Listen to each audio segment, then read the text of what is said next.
Pânico, com certeza, é um dos maiores e mais famosos filmes de terror da história.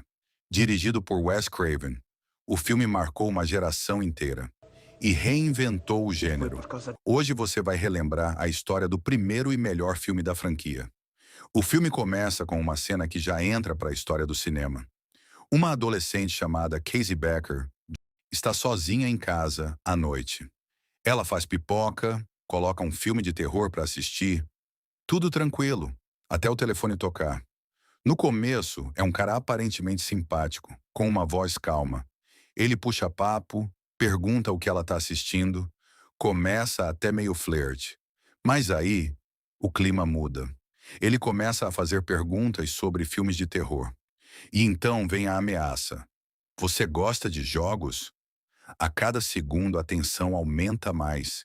Ele revela que está observando a casa e que o namorado dela está amarrado do lado de fora. Agora é um jogo de perguntas. Se ela errar, ele morre. Na primeira vez ela acerta, mas na segunda, ela erra. O namorado é brutalmente assassinado. E quando ela tenta fugir, Ghostface, o assassino, usando aquela máscara branca icônica, aparece. Ela corre, grita, tropeça, tenta sobreviver, mas não consegue. Pouco antes de morrer, ela tenta gritar pelos pais, mas não consegue porque perdeu a voz. A cena termina com ela sendo morta brutalmente e os pais vendo ela amarrada em uma árvore com as tripas para fora. Corta para uma escola. Conhecemos Sidney Prescott, a protagonista. Ela ainda está lidando com o trauma da morte brutal da mãe, vítima de estupro e assassinato, que aconteceu um ano antes. Um cara chamado Cotton Weary foi preso pelo crime. A melhor amiga dela é Tatum. Ela também namora um cara chamado Billy Loomis, que gosta muito de filmes de terror. Eles vão à escola e só se fala na morte de Casey Becker, o que serve como gatilho para Sidney começar a lembrar da morte da mãe. Quando chega em casa, Sidney recebe uma ligação. A mesma voz, o mesmo jogo. O assassino invade a casa dela e tenta matá-la. Ela consegue escapar por pouco. Billy aparece logo depois, com um celular. Ela sai correndo até a porta e dá de cara com o policial Dewey, irmão de Tatum. Billy é preso. Sidney vai dormir na casa de Tatum e Dewey, mas recebe uma ligação do assassino. Um cara inocente não tem chance alguma. Quem é? Me deixe em paz! Depois de um dia, Billy é solto por faltas de provas. O principal suspeito agora é o pai de Sidney, porque as ligações do assassino vêm do celular dele. E ele não é visto há dias. Sidney reencontra Billy na escola. Eles tentam fazer as pazes, mas acabam discutindo feio. Sidney vai ao banheiro e é novamente atacada pelo assassino, mas consegue escapar. Depois disso, o diretor é morto pelo assassino e as aulas são suspensas. Stumacher, namorado de Tatum, resolve marcar uma festa.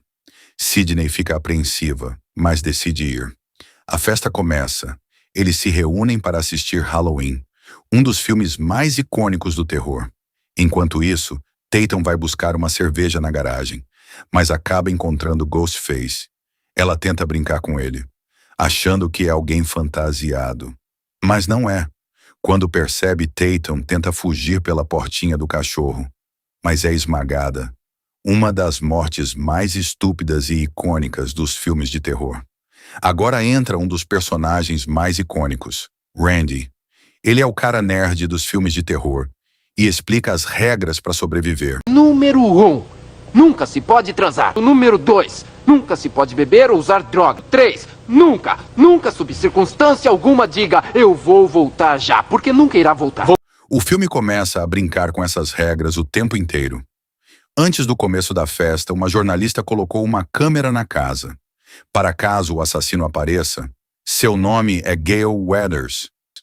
Ela já tinha levado um tapa na cara de Sidney antes, mas não desiste de conseguir a matéria perfeita.